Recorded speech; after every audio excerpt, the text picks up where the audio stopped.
Assalamualaikum warahmatullahi wabarakatuh. Halo Sobat Bonsai, jumpa lagi bersama saya Papi Nepino di channel inspirasi semua hal tentang bonsai. Oke, jadi di depan saya ini adalah bahan hasil dongkelannya Pak Topik ya. Dan ini baru kemarin, jadi ini sudah dibersihkan sama beliau. Dan sekarang kita akan mengkonsep sementara bahan ini teman-teman. Jadi mungkin teman-teman nanti kalau misalkan dapat bahan dongkelan seperti ini, siapa tahu bisa menambah inspirasi ya. Jadi tetap ikuti untuk kelanjutan, untuk tahapan selanjutnya teman-teman. Oke teman-teman, jadi kita langsung saja ke bahan yang pertama ya, yang paling kecil dulu. Jadi ini tadi sudah saya pikirkan ya, walah, pikirkan matang-matang dan juga sudah persetujuan yang punya ya tentunya.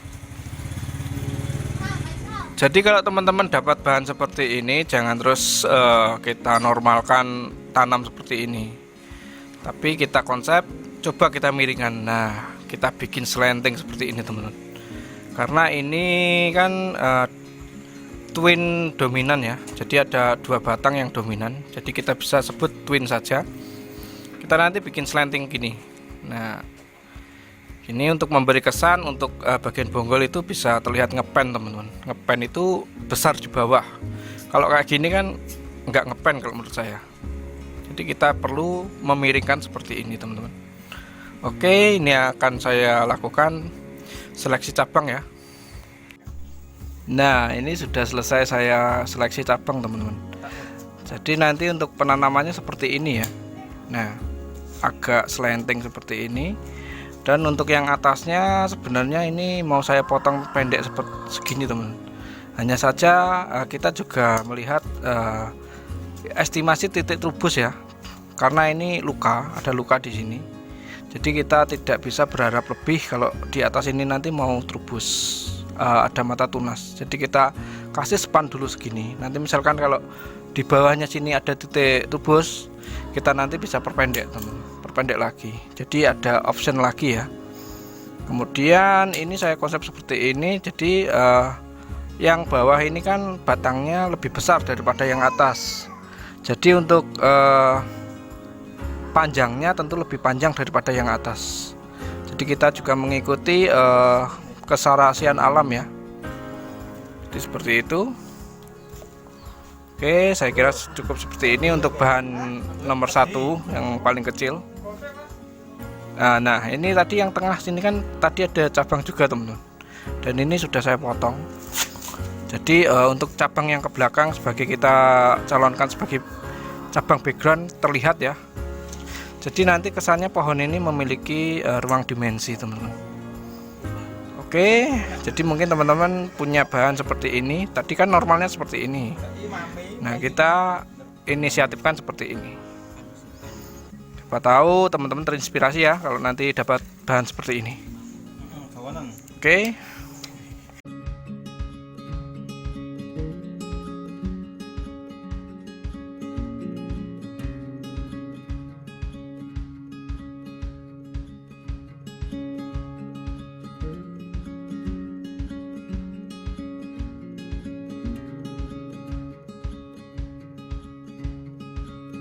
Nah, ini kita lanjut ke bahan yang kedua ya.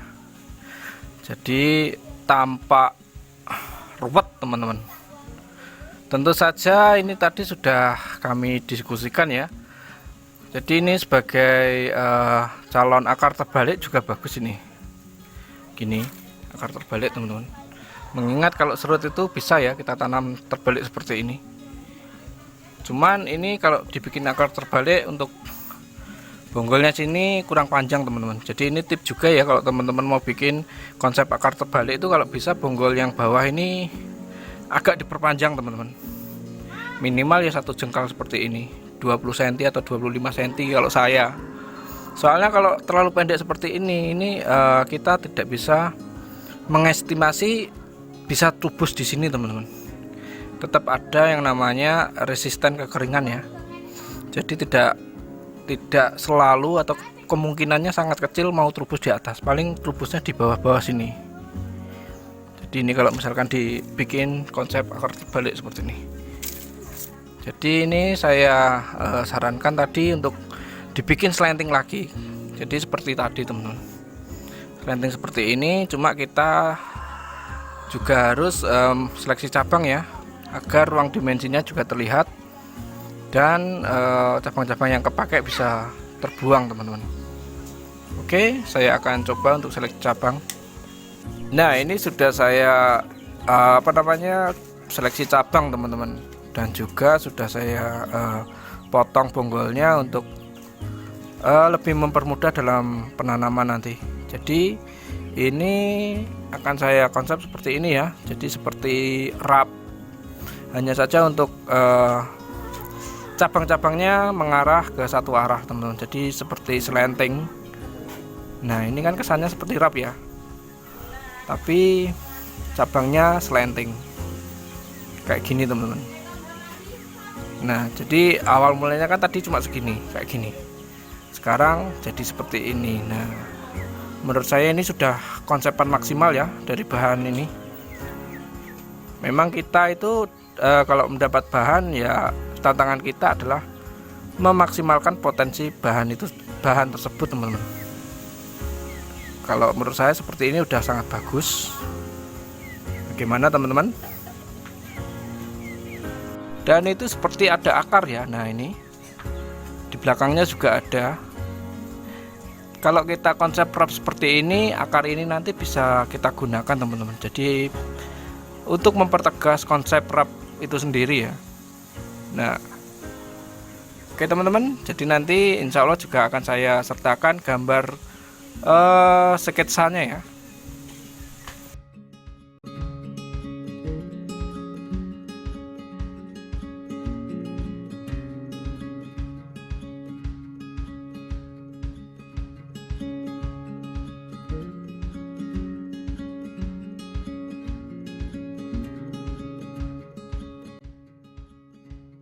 Oke teman-teman, jadi kita ke bahan yang terakhir ya, yang paling besar dan yang paling ruwet ini.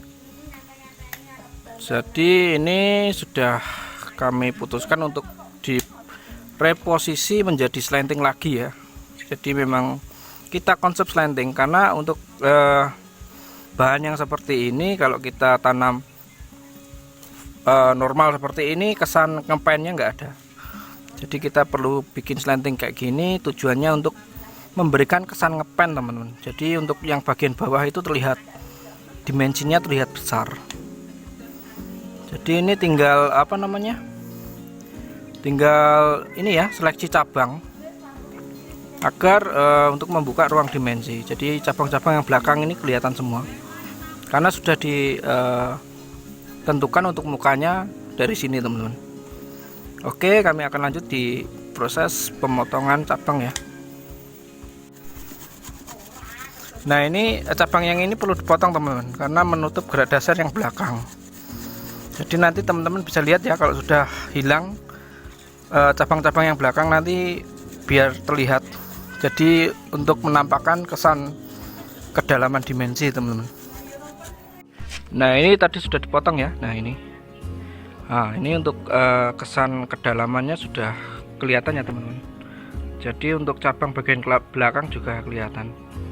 Nah, ini ada yang perlu dipotong lagi, ini yang cabang ini ya. Nah, ini karena ini nanti kalau dipotong, ini kan ada dua batang dominan teman-teman. Jadi ada space-nya kelihatan agar mempertegas jarak antara kedua batang dominan ini teman-teman. Itu ya Pak Taufik ya. Iya. Oke, langsung saja dieksekusi. Nah, ini kami potong lagi teman-teman. Jadi di sini tadi ada cabang lagi karena tempatnya terlalu mepet ya. Jadi terpaksa kami potong agar serasi sama yang lain. Jadi ada jarak antar batang. Jadi ini mau langkah selanjutnya kita mau konsep bagian atas teman-teman. Nah, ini menentukan siluet mahkotanya nanti. Oke, langsung saja kita pikirkan dulu. Nah, ini sudah kami konsep di bagian atasnya ya. Jadi ini juga menentukan nanti untuk siluet mahkotanya. Jadi ini cabang-cabang yang bawah ini akan menjadi semi mahkota teman-teman. Dan untuk yang top ini, top mahkotanya nanti mahkota utuh. Ini karena asnya ya, untuk bonsai tema grouping seperti ini. Jadi untuk tema grouping tentu saja kita akan mencari asnya dulu teman-teman. Nah ini kalau di dalam aliran ekspresionis kan ada as seperti ini, seakan-akan gerombolan ini memiliki pemimpin. Jadi ini perlu ditonjolkan dan memiliki kedudukan yang paling tinggi nanti. Oke, jadi saya rasa cukup kayak gini dulu untuk konsep atas, dan untuk backgroundnya juga sudah terlihat ya, cabang-cabang yang kita gunakan sebagai calon background nanti. Sekarang tinggal ke tahap tahap program akar ya, konsep akar. Jadi konsep akar sendiri sangat penting, seperti di video saya sebelumnya. Kalau misalkan akar itu segera dikonsep teman-teman, karena nanti tidak kerja dua kali untuk menyesuaikan besaran pot yang akan kita gunakan di final nanti. Oke Pak Topik, lanjut ke konsep akar. Nah ini sudah dipotongi oleh Pak Topik. Jadi untuk konsep akar sendiri seperti yang saya bilang tadi ya, yang pertama untuk menyesuaikan akar, dan yang kedua misalkan nanti di saat pemrograman lanjutan kita tidak perlu memotongnya lagi teman-teman, karena ini akan dikonsep nanti masuk ke dalam batu agar memberi kesan kekokohan ya pada pohon ini. Oke teman-teman, jadi nanti juga akan saya bikinkan sketsa ya untuk pohon yang ini.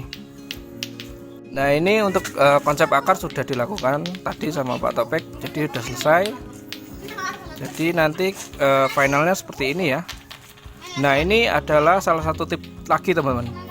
Meskipun nanti konsep terakhirnya seperti ini, tapi kita dalam penanaman, nah tetap berdiri dulu. Jadi kita ground atau kita taruh di karung, kita berdirikan dulu. Gunanya apa? Untuk lebih meningkatkan daya hidupnya teman-teman. Jadi kalau kita tanam normal seperti ini, seperti halnya di alam, ketika kita menemukan kan jauh lebih tinggi untuk lebih hidupnya itu jauh lebih tinggi. Kalau misalnya kita langsung konsep seperti ini sebenarnya tidak terlalu masalah, cuma lebih tingginya ya harus gini dulu. Nah ini adalah salah satu keistimewaan serut teman-teman. Jadi kita hidupkan dia kayak gini dulu, nanti kalau sudah hidup, akar sudah kuat, baru kita reposisi di pot. Nah di pot kita reposisi seperti ini. Ini adalah salah satu fungsi daripada konsep sementara ya teman-teman. Namanya kan juga konsep sementara, jadi konsep itu bisa berubah-ubah. Kita juga melihat titik rubusnya nanti di mana juga, kayak gitu teman-teman. Tapi sangat penting untuk bahan seperti ini kita konsep sementara. Setidaknya kita punya panduan untuk konsep-konsep berikutnya teman-teman. Kayak gitu. Oke, ini nanti juga akan saya bikinkan sketsanya ya teman-teman.